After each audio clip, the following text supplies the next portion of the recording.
Welcome to another edition of The Essential. My name is Solomon Harewood, and today I want to talk about a trending topic, or that I see as a pretty trending topic on social media and among Christians, and that is the coronavirus vaccination, or the coronavirus vaccination that is going to be coming in the future. And I'm hearing a lot of Christians talk about how this coronavirus vaccination is the mark of the beast. And I'm hearing people talk about how since it's mandatory, it could be mandatory. We don't know yet, but eventually it could be mandatory. And there are Christians that are saying, well, this proves right out of Revelation chapter 13, where the Bible talks about the mark of the beast. You can't buy or sell without the mark. And I think it's a problem. I think that Christians are not applying the Bible properly, and we're not interpreting the Bible properly. So I just want to go over a couple of things. I want to show that the coronavirus vaccination that's coming, or probably any vaccination, is not the mark of the beast. This is the point of this video. And I'm gonna have to start in the middle of Revelation chapter 13. This is not something that I usually like to do. Hopefully in future videos, I can go over we could get more into eschatology, and we could talk about how the end times and how everything lines up and the timeline. I will do that in future videos. But I really want to focus on, is the mark of the beast, or will the mark of the beast be the coronavirus vaccination? Okay. And listen, there's a lot of people that I've looked at some videos, and some people, they added up the coronavirus. They said the coronavirus equals 666 and all these different things. But as Christians, we have to stay disciplined, and we have to stay with the Bible. Now, once again, this is not a video about whether vaccinations are good or bad. I know there's a huge debate going on about vaccinations among Christians and non-Christians, okay? This is not what this video is about. This video is strictly talking about whether the upcoming coronavirus vaccination is the mark of the beast. And even if it's mandatory or forced, is it the mark of the beast? This is what we'll be talking about, okay? So once again, this is not about the vaccination debate, okay? But we're talking about strictly biblical, what is the Bible telling us, okay? So now, Revelation chapter 13. And in Revelation chapter 13, John sees this vision of the beast, or the Antichrist and his kingdom, and the false prophet. Okay, this is what this whole chapter is about. Now remember, keep this in mind, there's a lot of symbolism in the book of Revelation. Okay, so some things we just can't interpret literally, but there is interpretive clues throughout the book of Revelation.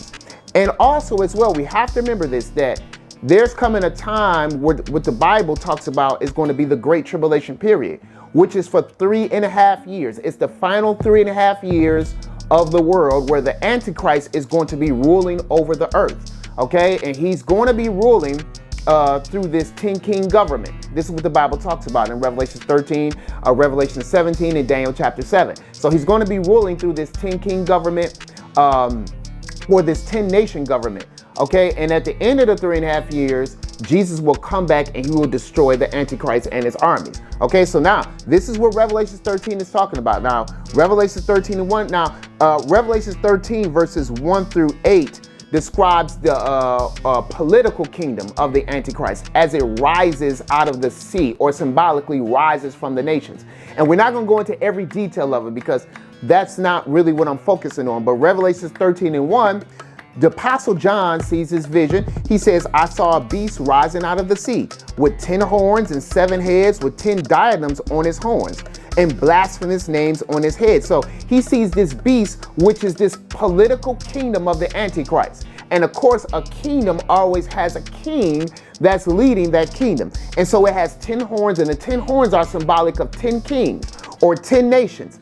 And 7 heads are 7 kingdoms that have ruled throughout time, that have affected Israel and God's people.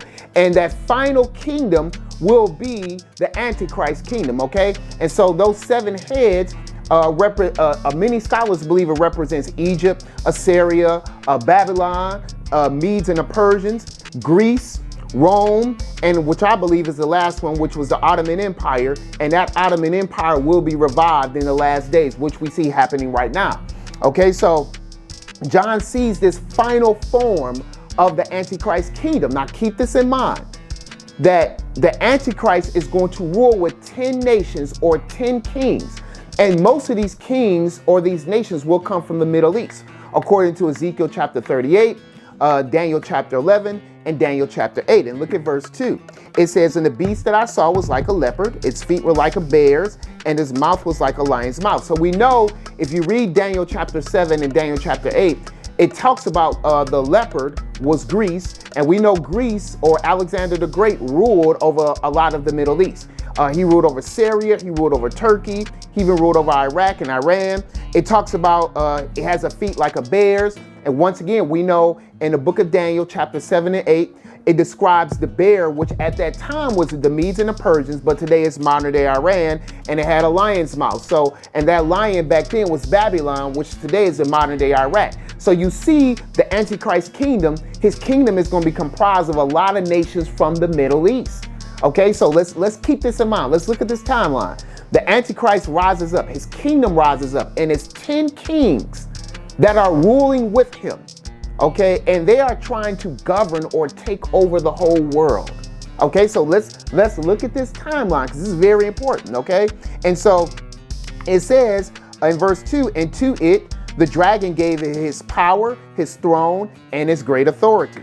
Okay, so the throne of the Antichrist and his kingdom is given to him by the dragon, which is Satan. Okay, which according to this is what it says in Revelation chapter 12. This dragon represents Satan. Okay, so he gives him his authority and his kingdom. Okay, and verse 3 said, and one of his heads seemed to have a mortal wound, but his mortal wound was healed. And the whole earth marveled as they followed the beast. Okay, so a lot of scholars debate. It says one of the heads had a mortal wound, but the wound was healed. Some people believe it's just talking about the reviving of the kingdom, or it could be the Antichrist actually gets killed and then he comes back alive, which I believe is going to happen. Okay, and this is going to be the strong delusion. This is what's going to happen. It's going to fool the world, and it talks about this in 2 Thessalonians chapter 2. The world is going to be fooled when they see this demonic person that dies and comes back alive. This is why in verse 4 it says, and they worship the dragon, for he had given his authority to the beast. And they worship the beast, saying, who is like the beast? Who can fight against it? So the world is marveled when they see the demonic power of the Antichrist, when they see him die and rise back again. Now, once again, some people believe it's talking about the reviving of this final kingdom, but I believe it could be both. A man dies and come back alive, and his kingdom could be revived. Okay, so the world is going to marvel at the Antichrist. They're going to be amazed at his kingdom. Now pay attention to this timeline. We have this is not happening right now. We have not even entered this time yet. Okay, now let's keep going. Look at verse 5. And the beast was given a mouth uttering haughty and blasphemous words, and it was allowed to exercise authority for 42 months, which is 3.5 years. So the Antichrist is ruling for 3.5 years. He's blaspheming God. He's blaspheming heaven, those who live in heaven. He's speaking against God. This is his kingdom. Okay? We're not there yet. It has not, now don't get me wrong, in the Middle East, it's trying to form. That kingdom is trying to form, but it's not here yet. And we have to be careful once again, because we can't always look at what's happening in America and then try to bring that into the Bible. Okay, this is bad exegesis. I'm going to take this event and I'm going to try to apply it to the Bible. We have to be very careful when we do this. And this is why I'm trying to show, once again, this coronavirus vaccination will not be the mark of the beast. Now let's keep going. And I'm going to skip through a couple of things here. It says in verse 7, it was allowed, the Antichrist and his kingdom was allowed to make war on the saints and to conquer them. So he's going to be allowed in that 3.5 year period to murder and kill the saints. They're going to be persecuted for their faith. And I know some people are right now who probably listen to this are saying, well, I don't have to worry about that because there's going to be a rapture. We'll talk about that in another video. But I'm going to show in the future videos where that's really not right. That's not a proper interpretation, but it's not a salvation issue. But we'll get to that later, okay? So the Antichrist is going to make war with the saints. He's going to conquer them. This is going to be a mass persecution happening throughout the world from the Antichrist and his kingdom, okay? And it says authority was given it over every tribe, people, language, and nation. And all who dwell on the earth will worship it. Everyone whose names has not been written before the foundation of the world in the book of the life of the Lamb who was slain. So the Antichrist and his kingdom, they're going to have authority over the whole world. Now, what it means by that, it doesn't mean every single person, but what it means, every nationality, tribe, and group, the Antichrist is going to have his people and his kingdom is going to rule. Please remember, that, I know what a lot of people say, but if you read the Bible, there will not be a one world government. I know that sounds crazy. How? Everybody says that. Well, if you read Daniel chapter 11 and you read verses 35 all the way to verse 42 or 44, you will see that there are going to be nations that fight against the Antichrist. He won't be able to rule the whole world. This says that in the Bible, so there won't be a one world government. And so the Antichrist, he won't rule the whole world, but he will have people from every race that is going to follow him and going to worship his kingdom. Now let's keep that in mind, okay? So this is going to happen in the last days, but those whose names are written in the Lamb's Book of Life, which means you are saved and you follow Jesus, you won't worship the Antichrist. You won't worship him as God. You won't see him as God. The world will see him as God, this great figure. But those who are saved, we won't be deceived by this work of Satan, okay? So now, as we're setting this up, the Antichrist, his kingdom, he's ruling, it's 10 nations that's formed. And remember, these 10 nations, a lot of them are from the Middle East, okay? So these 10 nations are formed. They're formed with the Antichrist. They're ruling. Okay, they're trying to implement their system. So this is the timeline during that 3.5 years. Okay, now watch this. Look at verse 11. And this is where we're about to get into the mark of the beast. It says, then I saw another beast rising out of the earth. It had 2 horns like a lamb, and it spoke like a dragon. So now, the first beast rose up out of the sea, which represents a political kingdom, the Antichrist ruling his kingdom, coming from the nations. This next beast rises out of the earth. Okay, so it's a more stable environment. And it says he has 2 horns like a lamb, but he speaks like a dragon. So now this next person, and the Bible calls him the false prophet, he rises out of the earth. Okay, now we're not 100% sure exactly where he's coming from, but he looks just like a lamb. Okay, now we don't know if these 2 horns represent kings or whatever. We're not sure because we know horns in the Bible does represent kings. But the lamb, he looks like a lamb. So he looks innocent. This false prophet looks innocent, but he speaks like a dragon, which means he speaks like Satan. He speaks evil. He's here to deceive the world, but he looks gentle. he looks harmless. Now remember, Jesus said, in Matthew chapter 7, beware of false prophets which come to you in sheep clothing, but inwardly they are wolves. Okay, so this false prophet, he looks gentle and nice, but he speaks like a dragon. All right, now watch this. Look at verse 12. It exercises all the authority of the first beast in its presence, and makes the earth and its inhabitants worship the first beast whose mortal wound was healed. So watch this. This false prophet, he exercises authority. It says in the presence of the beast, but what it really saying is on behalf of the beast. He's exercising authority, and he brings the world to worship the beast or the Antichrist. Remember, the first beast is the Antichrist in his kingdom. He brings the world to worship the Antichrist. This is what this false prophet is doing, okay? And he says, listen, the Antichrist, he had a mortal wound and he was healed. He came back alive. He had a death wound and he came back alive to life. You should worship him. You should follow his kingdom. The false prophet leads the world into the worship of the Antichrist. Now keep this in mind. Remember, Satan, he copies God's kingdom. Just like we have the Father, Son, and the Holy Spirit, you have this unholy trinity. You have the dragon, the beast, and the false prophet. And the false prophet is leading people to worship the Antichrist. Just like John the Baptist came and he led people to Jesus. And Jesus led people to worship the Father. So now we have the false prophet leading people to worship the Antichrist. But when you worship the Antichrist, you're worshiping the dragon. Okay? So when you worship the Antichrist, you're worshiping Satan. Just like when we worship Jesus, we're worshiping the Father. Okay? So Satan is copying God's kingdom, but it is his unholy trinity. Okay? Now watch this. So it says in verse 13, notice this. Now I want y'all to keep this in mind. Ask yourself this question. Do you see any of this happening right now? You don't. You don't. And things are not in place for this to happen 5 months from now or 6 months from now. It's not in place yet. You don't see this happening. The timeline is off with the coronavirus vaccination, which a lot of Christians are saying is the mark of the beast or it's 666 or whatever. Now let's keep going. Look what it says. The false prophet, in verse 13, Revelation 13 and 13, it performs great signs, even making fire come down from heaven to earth in front of people. And by the signs that it is allowed to work in the presence of the beast, it deceives those who dwell on the earth, telling them to make an image for the beast that was wounded by the sword and yet lives. Now look at this. The false prophet has the ability to call fire down from heaven, just like Elijah did in the Old Testament. He's calling fire down from heaven. The false prophet is working miracle signs and wonders to deceive the people so they could go and worship the Antichrist. Okay? So he does all these things. And notice what it says now. Let's keep the timeline. We don't see this happening.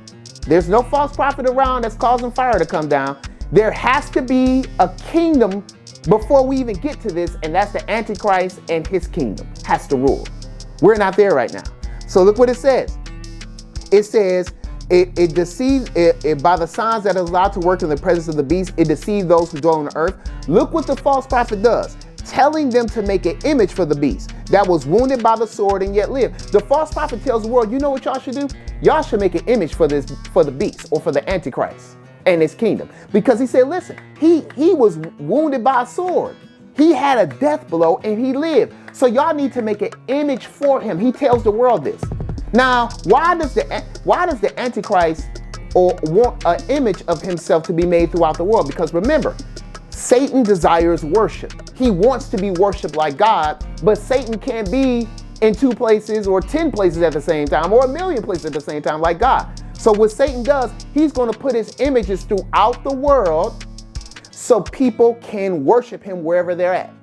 And once again, he's trying to be just like God because God has people worshiping him throughout the world. And so Satan is going to have these images of the Antichrist throughout the world so he can be worshiped. Remember, Satan is working through the Antichrist. Okay, so this is the plan. This is what Satan wants to do.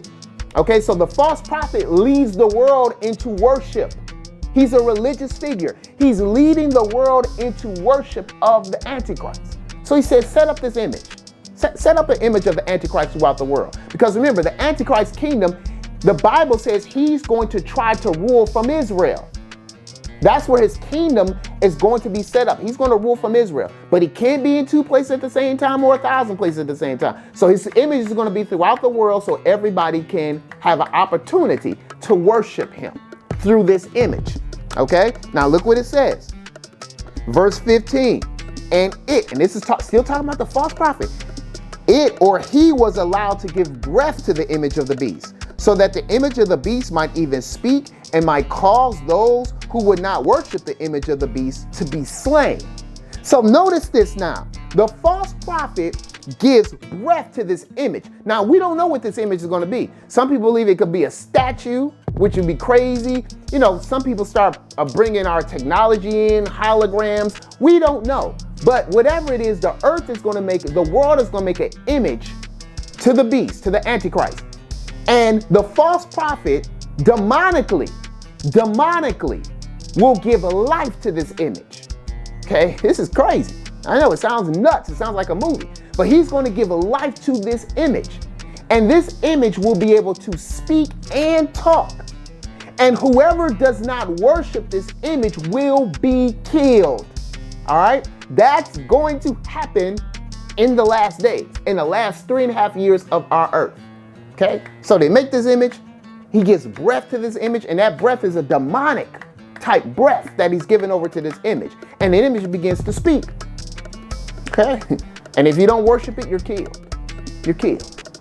Okay, now so now let's look at this. This Once again, this does not add up with a coronavirus vaccination. It doesn't add up. It's just not biblical. I'm sorry. Now, once again, you can have the debate whether vaccinations is good or bad. You can have the debate whether the coronavirus vaccination is not good for your body. I don't have a problem with that debate. That's fine. But to say that it's the mark of the beast, as a matter of fact, let me say this before I keep going. To say, there are some people even saying it's a precursor to the mark of the beast, or it's a test run. It's setting it up for the mark of the beast. I want everybody to hear this and listen to me very carefully. You can call anything a test run for the mark of the beast, okay? Back in the day, people believed that social security numbers was the mark of the beast, okay? I mean, today you need a license to do anything. I mean, some things you even need good credit for just to buy. Okay, I want everybody to think clearly here before we start equating everything with the mark of the beast. You know, I hear a lot of Christians online talk about, well, you know, if they force us to get this vaccination, if this is mandatory, this is just like the mark of the beast. I want everybody to understand something. You can't, once again, interpret the Bible from just the eyes of America. Christians are throughout the whole world. If you go to a nation like Slovenia or Slovenia, and in Slovenia, they are forced to get vaccinated, okay? 95% of the population gets vaccinated. Within the first 3 months of the child's birth, you gotta have like 3 vaccinations. Then when the child turns, the next 18 months, you're forced to get 6 vaccinations. It's mandatory over there, law. And there's no religious exemptions, there's no conscious exemptions, and guess what? There's Christians over there. The majority of the people over there are Christians. Think that through. Please just think about this, y'all. Okay, so we once again, we can't take everything that's happening here in America where there's 300 million people or 350 million people and just start applying it to the Bible and say, okay, this is the mark of the beast. Can't do that. All right. Okay, let's keep going now. Look at this, verse 16. It causes all, both small and great, both rich and poor, both free and slave, to be marked on their right hand or their forehead. Now notice what he says. The false prophet is going to lead the world to get a mark. Those who are free, slave, whether you're poor, small, it don't matter what you are, your status, he's going to cause the world to receive a mark on their right hand or on their forehead. Okay? And look what it says. That no one can buy or sell unless he has the mark. That is the name of the beast or the number of his name. So look what he says. You won't be able to buy or sell unless you have the mark, or you have the name of the beast or the number of his name. Forehead, right hand. Okay? Forehead, right hand. And a lot of times in the Bible, in the Old Testament, this was something spiritual. But of course, during this time, it's going to be a physical mark. But I'm going to show y'all this. They take this mark, not just to buy and sell. This mark shows that they believe that the Antichrist is God, that they're giving their allegiance to the Antichrist. This is what the people that take this mark are giving their allegiance to the Antichrist, and they're giving their allegiance to his kingdom. Okay, so think about this. Does this sound like a coronavirus vaccination? No, it doesn't. Because the coronavirus vaccination has nothing to do with giving an allegiance to a God or somebody that's claiming to be God. But this here, when you take this mark and you can't buy or sell without it, it's giving allegiance to the Antichrist and his kingdom. Do y'all see I hope you all see the timeline here. This is opposite of what's going on right now here in America. So the coronavirus the coronavirus vaccination can't be the mark of the beast. Now look what it says, verse 18. This calls for wisdom. Let the one who has understanding calculate the number of the beast. It is the number of a man. His number is 666. So he says the number of the beast, the number of his name will equal 666. And of course, what you have is you have people who are able, or just today easily, you could take certain letters and insert them each into Hebrew letters, and they will have a numerical value. Okay, so this is why you've seen in the past where people, they took Ronald Reagan's name. I don't know how they did it, and they say, oh, it equals 666. Ronald Reagan is the Antichrist, or Nero. even back then, Nero's time, they took his name and they said, okay, Nero, the Emperor Nero, his name equals 666. And it goes on and on. People throughout time, their name has equals 666. And once again, you got to be careful. Just because somebody's name equals 666 doesn't mean they're the Antichrist. Just because a coronavirus vaccination, you spell it out and it equals 666 doesn't mean it's the mark of the beast. This is where we have to be biblically disciplined, okay? Something just can't equal 666. It has to also flow with the timeline. So right now, if somebody became president and their name equals 666, okay, but the timeline is not going on right now, then we already know that's not the Antichrist, okay? We gotta be careful with this. So you can't run crazy with the number 666. Oh, this equals 666, this equals 666. Don't get fooled by that. Don't be thrown off by that. Stick with the Bible. Does it line up with the timeline? Is the Antichrist and his kingdom right now ruling the earth or trying to take over the whole earth? Do we see that happening right now? If not, then we know it has nothing to do with Revelation 13. Okay, so once again, this is called taking scriptures out of context and applying it to our present day. And we have to be careful. This is now look at this, Revelation 14. And it talks about this again, and it talks about the mark of the beast. And I'm gonna skip to verse 9. It said, another angel, a third, followed them, saying with a loud voice, if anyone worships the beast. Now I want everybody to notice this. If anyone worships the beast and its image and receives a mark on his forehead or his hand, he will also drink the wine of God's wrath, poured full strength into the cup of his anger. And he will be tormented with fire and sulfur in the presence of the holy angels and in the presence of the Lamb. So it says, if anyone worships the beast and its image and receives its mark. See, you got to look at this. To receive the mark is to show that you believe the Antichrist is God. You're worshiping the Antichrist when you receive the mark. How could the coronavirus vaccination be the mark of the beast? It does not make sense. Because you're not showing that you worship a God when you do that. Okay? So now, once again, you can have the debate about the vaccination all you want. But biblically, it doesn't line up. Okay? So now notice what he says. If you worship the beast, his image, receive his mark on his forehead or his hand, you will drink the wine of God's wrath, poured out full strength into the cup of his anger, and will be tormented with fire and sulfur in the presence of the holy angels and the presence of the Lamb. If anyone takes the mark of the beast during that time, because what they're saying is the Antichrist, you're my God, which is, they're really saying, Satan, you're my God. You're going to be tormented with fire. You're going to the lake of fire. That's a one-way ticket to hell. You won't be repenting, because mentally and spiritually, you've already given yourself over to Satan. And now you're just going an extra step to say, hey, let me take the mark so I can function in society. Okay? So the mark shows allegiance, and it shows you're worshiping Satan and the Antichrist. Look what it says. Verse 11, the smoke of their torment goes up forever and ever, and they have no rest day or night, these worshipers of the beast and his image, and whoever received the mark of his name. So he says in those last days, if you take the mark, you're going to automatically, when you die or when Christ returns, be thrown into the lake of fire. Okay, so once again, this is not the coronavirus vaccination. And I just want to encourage the church. Let's stick to the Bible. Let's be disciplined. Let's look at what the scripture says. Don't be thrown off by what's popular and what everybody's saying on the internet. You know, I'm hearing so many different things. And as Christians, we have to be careful not to give in to conspiracy theories. Conspiracy theories. You know, Paul talked about this where he told Timothy, he warned Timothy in 1 Timothy, and I believe it's chapter 1, but he warned Timothy. He said, don't give yourselves over to myths and fables.